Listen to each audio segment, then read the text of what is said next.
Remember to always start rehearsals on time. When working with minors, you must be an example of a good role model. Always make sure that you dressed appropriately around learners. Remember, the vocal health of your student is more important than winning a prize. Be prepared for each rehearsal so that you can reach your goals. There is zero tolerance for substance abuse in the workplace, especially when dealing with learners. Respect goes both ways, so be mindful of others. Remember to always lead by example.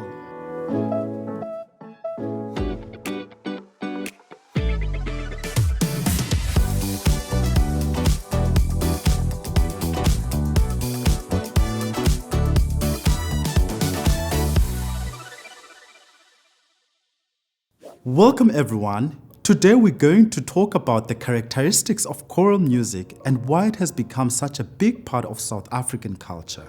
We are also going to talk about how to put a choir together from the audition process. Being part of a church choir, youth choir, or school choir has become an important part of what most South Africans experience in their upbringing. We know that music is part of everyone's culture and singing is the way we pass on stories and messages. This type of storytelling has grown especially during apartheid with the composition of struggle songs, as it was a way for groups of people to come together. Because of our rich cultural heritage, it is hard to say that choral music is just one thing from one culture. It has had influences from all walks of life, and we carry that with us today. Before we start auditioning and planning rehearsals, we need to have a good team to support us with administrative and musical duties. Starting and running a choir is a lot of work, so doing everything by ourselves is not easy. An ideal team would comprise of the following positions. Conductor.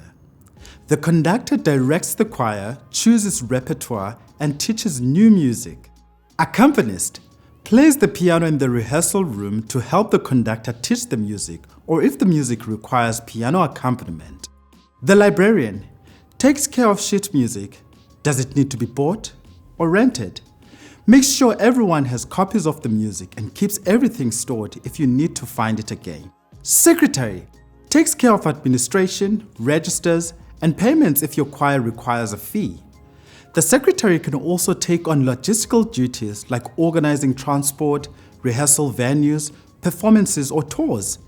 This person will need to keep the POPI Act in mind when collecting information regarding choristers and storing that information.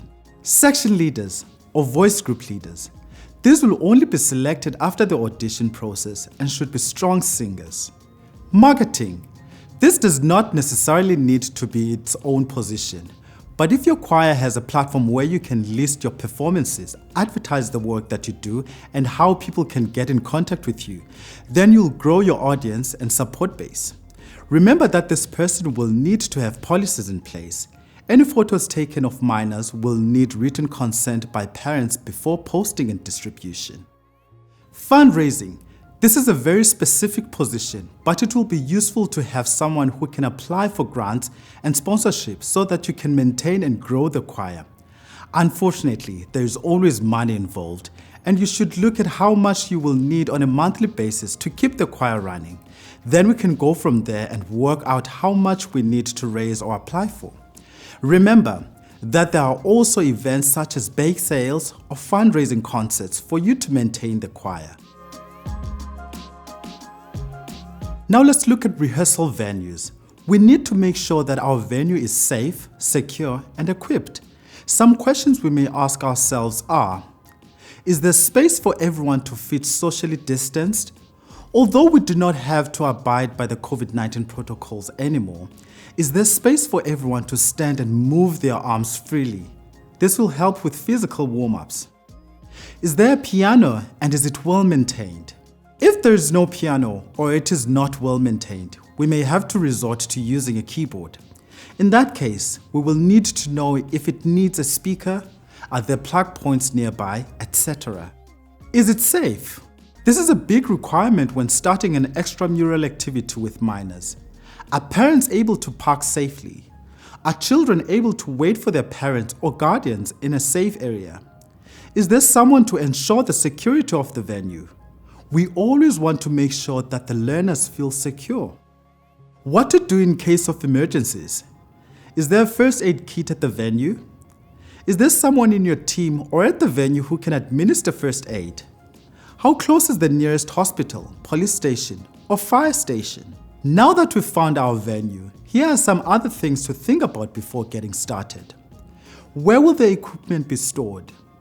How and where will music be printed? How will the choir be communicated with?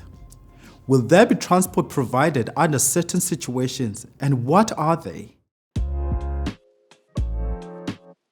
Now that we have our team and rehearsal space together, let's audition. We need to decide on what age group and voice types we're auditioning for and how many members we want. If we are just starting out, it is better to keep it small and simple. We don't want to bite off more than we can chew.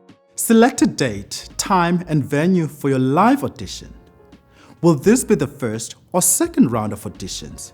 Some choirs have people apply online with a video and then invite them for the second round in person. Are you able to manage this, or do you prefer an open audition? Spread the word, advertise for your auditions, and make sure people know when and where they are being held. Remember to include age requirements. If they need to sing a specific piece or bring their own, do they need to bring sheet music for their accompanist? Will people need to secure a time slot beforehand? Decide all of this based on your logistical capabilities and the community you are catering to. Online applications are great to quickly see who you want to hear in person, but online access and filming are not accessible to everyone. Required repertoire. If you are asking auditionees to present a specific piece, make sure that the sheet music and recording of the notes are freely available. We want to make sure that everyone is given the same opportunity.